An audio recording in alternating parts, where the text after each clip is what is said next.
They thought I was just a sick old woman who wouldn't notice the money missing. They thought wrong.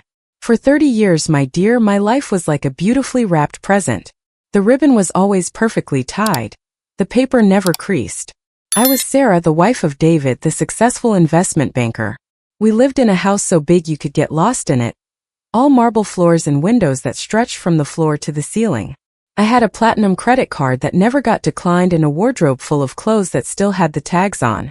Everyone told me how lucky I was. But let me tell you a secret, something you only learn when you're sipping champagne in a silent, empty mansion. A gilded cage is still a cage. David had become a ghost. He was always working late, always at a conference.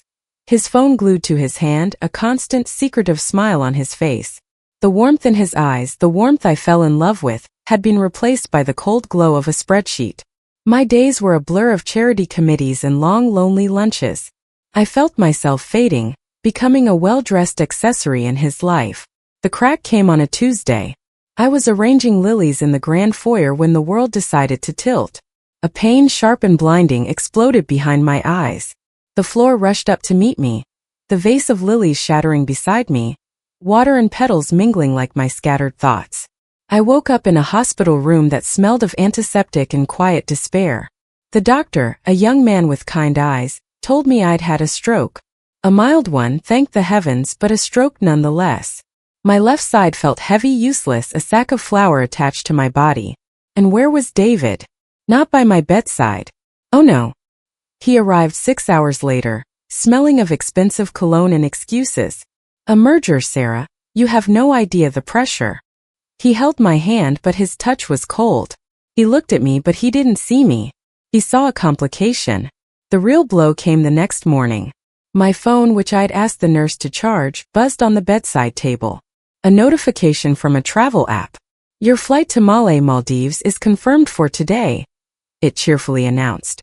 My blood ran cold. The Maldives? I hadn't booked any flight. With trembling fingers, I opened it. The booking was in David's name. For one. Departing that very evening. I felt the room spin again, but this time it wasn't the stroke.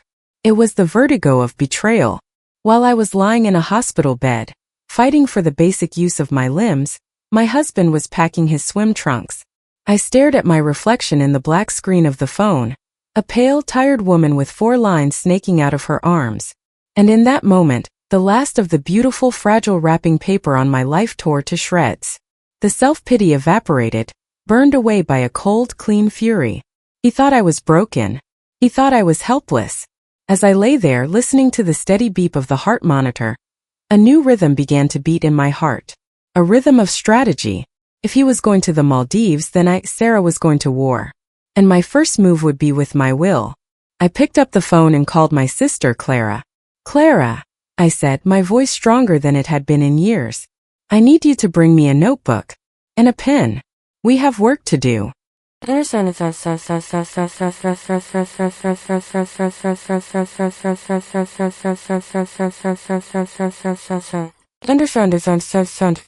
Clara arrived within the hour, sweeping into the room like a hurricane in a cashmere sweater. She took one look at my face, her eyes, the same shade of hazel as mine, narrowed. Right, she said, plunking a large latte and a sleek leather-bound notebook on my bedside table. Start talking. And I did. I told her about the flight, about David's coldness, about the hollow, lonely years. Clara didn't gasp or cry.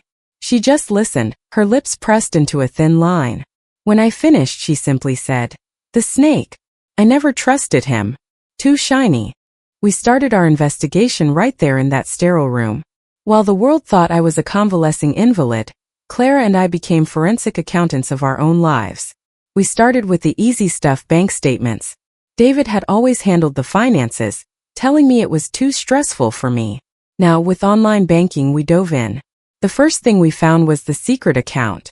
Not even that secret, really, just one he'd never mentioned. And the transfers were staggering. For the past 5 years, every few months, $10,000 would vanish from our joint savings into this private account of his. Pocket money, Clara muttered, her finger stabbing the screen. For what? A solid gold toothbrush. Then came the credit card statements for his business trips.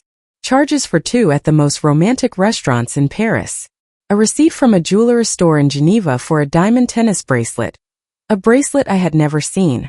Hotel bookings for luxury suites with king-sized beds, while I was at home in our cold, marital one. But the most damning evidence was a pattern. A boutique in a city he never had business in. Elena's atelier. The charges were regular, and always for significant amounts. A name. We had a name. Elena. I'll look into her, Clara said, her fingers already flying across her own phone. No one hides from Clara's cafe gossip network. It was like peeling an onion, my dear, and with every layer the stench got worse. We found the shell company he'd set up in the Cayman Islands, siphoning off large chunks of my inheritance money from my parents. He was methodically, coldly robbing me blind, preparing for a life without me, probably with this Elena. The fury that had kept me warm now settled into a hard, cold diamond in my chest. This wasn't just about betrayal, it was about theft. Premeditated, calculated theft. My physical therapy became my battle training.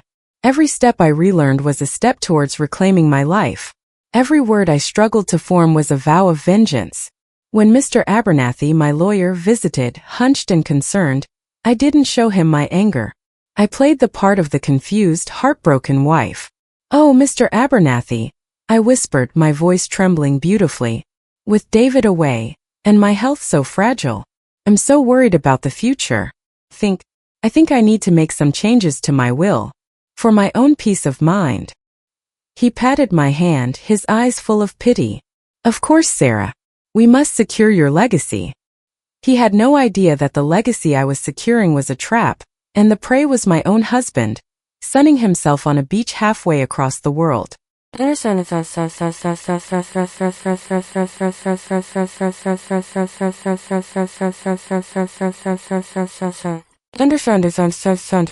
With Mr. Abernathy, you see, my dear, you couldn't just demand changes. You had to suggest them. You had to be the fragile flower, gently guided by his legal expertise. So I planted seeds. David works so hard. I sighed during one of our meetings. All those trips, the pressure must be immense. I worry he might make rash financial decisions if something were to happen to me first. Perhaps we should put some of the assets, the ones from my family, into a trust? Something that can't be easily liquidated. Mr. Abernathy, God bless his old-fashioned soul, nodded sagely. A very prudent idea, Sarah. A spendthrift trust. To protect the principal from potential creditors or impulsive behavior. He didn't say from your thieving husband, but he was thinking it. The seed had sprouted. Meanwhile, Clara's investigation into Elena's atelier bore fruit. It wasn't just a boutique. It was a very exclusive, very expensive interior design firm. And Elena, it turned out, was not just a mistress. She was David's business partner in crime. Clara, using a fake name and a story about a wealthy fiancé, had actually managed to get a consultation with her. "She's sharp," Clara reported, sipping her tea in my hospital room, which was now looking more like a war room. Young, beautiful, and cold as ice. She was scoping me out, seeing how much money my fiancé had. It's their modus operandi. David finds the wealthy, lonely Mark. "That was you, my dear, sorry." And Elena swoops in to help them invest in redesigning their life, which just happens to funnel all the money to them. The pieces were falling into a horrifying, brilliant picture. David wasn't just having an affair. He was running a long con. My stroke had simply accelerated his timeline. The flight to the Maldives was likely a meeting with Elena to plan their final move, draining the accounts completely and disappearing. This called for a change in strategy. Rewriting the will to cut him out was one thing. But it wasn't enough. I wanted him to feel the same shock, the same betrayal he had inflicted on me. So I gave Mr. Abernathy new instructions. The will was to be rewritten, yes, but it was to be a masterpiece of misdirection. On the surface, it would look like David got everything, the house, the investments, everything. It was the loving wife will. But buried in the complex legal language, managed by a separate, secret trustee that Mr. Abernathy would appoint, was a clause. A single, beautiful, devastating clause. It stated that upon my death, a full and comprehensive forensic audit of all marital assets, going back 30 years, must be completed before any funds could be dispersed to the beneficiary. If any evidence of embezzlement, fraud, or misappropriation of funds was found, the entire estate would immediately and irrevocably revert to a list of charities, including the National Stroke Foundation and a shelter for abandoned cats that Clara volunteered at. David, who never read the fine print, would see the will and celebrate. He would think he'd won. He would inherit it all, only to have it snatched away the moment he tried to touch a single penny, and be handed a bill for the audit and a lawsuit for theft. It was a legal mousetrap, and I had just set the cheese.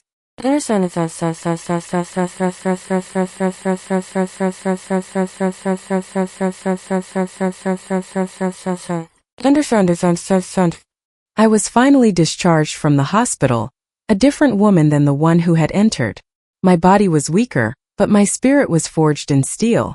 Clara moved into the mansion with me, her presence a buffer against the echoing silence David had left behind. We knew he was due back soon.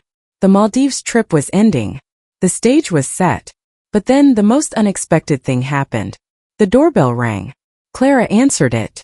I was in the living room practicing my walking. I heard a voice smooth as velvet and just as rich. "Hello, I'm here to see Sarah. My name is Elena." My heart stopped. "Elena, here." Clara shot me a wide-eyed look of panic, but I felt a strange calm descend. This was a gift. I nodded to Clara. "Show her in," I said, my voice steady. Elena glided into the room. She was even more striking than Clara had described. Impeccably dressed, her hair a sleek dark bob, her eyes taking in every detail of the room, and of me with a calculated coolness. She didn't look like a homewrecker. She looked like a CEO. "Sarah," she said, her smile not quite reaching her eyes. "David has told me so much about you. I was so sorry to hear about your illness." "Stroke," I corrected gently, playing my part to perfection. The frail, confused wife. "It was a stroke. But I'm getting stronger every day. David is away on business, I'm afraid." "I know," she said, placing her designer handbag on the sofa as if she owned the place. "He and we work together. He asked me to check on you, to see if you needed anything." Her eyes scanned the room again, and I knew she wasn't checking on my health. She was taking inventory of her future assets. "Oh, that's so kind of him," I fluttered. "It's been a difficult time. So much paperwork. The lawyers, the will. It's all so confusing for a simple woman like me." Her eyes sharpened at the word will. I could see the gears turning in her head. This was her reconnaissance mission. "Of course," she purred. "It must be so overwhelming. But David is a good man. He'll take care of everything. You just focus on getting better." The condescension in her voice was so thick you could cut it with a knife. We made small talk for a few more excruciating minutes. She asked seemingly innocent questions about my recovery, about the house, about my family. I answered them all with a vague, slightly addled sweetness. I was the harmless, ailing wife, soon to be out of the picture. When she finally left, promising to tell David how well you're doing, Clara exploded from the kitchen where she'd been listening. The audacity, the sheer, unmitigated gall of that woman. But I was smiling. A slow, cold smile. She came to size up her competition, Clara. And she left thinking there was none. She thinks I'm a feeble old fool. She'll tell David that everything is going according to plan. They'll get careless. The hunter had just walked into the lion's den and mistaken the lion for a harmless old house cat. And that, my dear, is always a fatal mistake.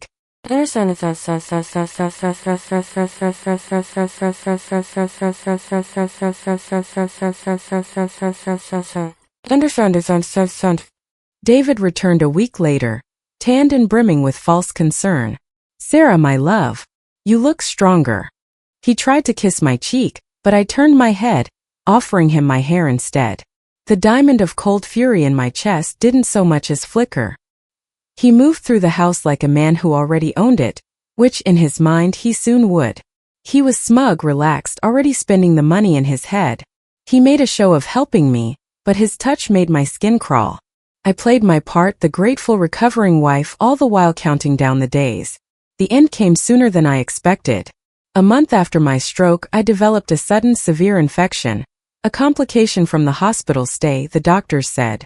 It was touch and go. I let David see me at my weakest, my most vulnerable. I whispered to him about how much I loved him, how I knew he would be lost without me. He ate it up, his eyes already looking past me to his future with Elena and his stolen millions. And then I passed away. Well, no, of course I didn't, my dear. Don't be silly. But I let David think I had taken a terrible turn for the worse. Mr. Abernathy, who was in on the final act, called David with the tragic news. I was sequestered in a lovely spa hotel owned by one of Clara's friends, enjoying a facial while David put on his best black suit for the reading of the will. We had a live feed set up in the lawyer's office. Clara and I watched it all on a laptop sipping Prosecco. It was better than any movie. David sat in Mr. Abernathy's office, doing a terrible job of looking grief-stricken. Elena was there, posing as his emotional support colleague. The sheer nerve. Mr. Abernathy, in his somber voice, began to read the will. As he listed the assets, the house, the investments, the portfolios, all left solely to David, I saw my husband's shoulders relax. A tiny triumphant smile played on his lips. He reached out and squeezed Elena's hand. And then Mr. Abernathy got to the clause. The audit clause. He read it slowly, clearly, emphasizing every legal term. A full forensic audit to be completed prior to the disbursement of any assets. Should any evidence of misappropriation be found, the entire estate shall be voided and transferred to the listed charities. The color drained from David's face. What? What is this? He spluttered. It's a standard protection, David, Mr. Abernathy said mildly. Sarah was so worried about you making rash decisions after she was gone. She wanted to ensure everything was in order. But this will take months. And an audit. David was panicking. He knew exactly what an audit would find. It's what Sarah wanted, Mr. Abernathy said, closing the folder. And as her executor, I am bound to see it through. That's when I decided to make my entrance. Clara and I had planned it perfectly. The door to Mr. Abernathy's office opened, and I walked in. I was dressed not in hospital garb, but in a sharp, elegant suit Clara had helped me pick out. I stood straight. My left side, while not perfect, was strong. The look on David's face was worth every second of the pain, the fear, the betrayal. You're... He stammered, pointing a shaking finger at me. Alive. I finished for him, my voice clear and cold. Yes, David. Very much so. And very, very aware of your flight to the Maldives, your secret accounts, and your business partner, Elena. Elena shot up from her chair, her face a mask of fury. This is a setup. No, my dear, I said, turning my gaze to her. It's a reckoning. The police and the financial regulators are waiting for you both downstairs. Embezzlement is such an ugly word, don't you think? The fallout was beautiful, my dear. David and Elena were arrested, charged with a whole slew of financial crimes. The divorce was swift and brutal for him. I got everything that was rightfully mine, plus a hefty settlement for emotional distress. I sold the cold, empty mansion. Clara and I now run a small, charming B&B by the sea. I laugh more now than I ever did in that gilded cage. So you see, my dear, sometimes the worst thing that can happen to you, like a stroke, can be the very thing that saves your life. Taught me to fight for it. Now be a darling and pass me the biscuit tin. All this talking has made me peckish.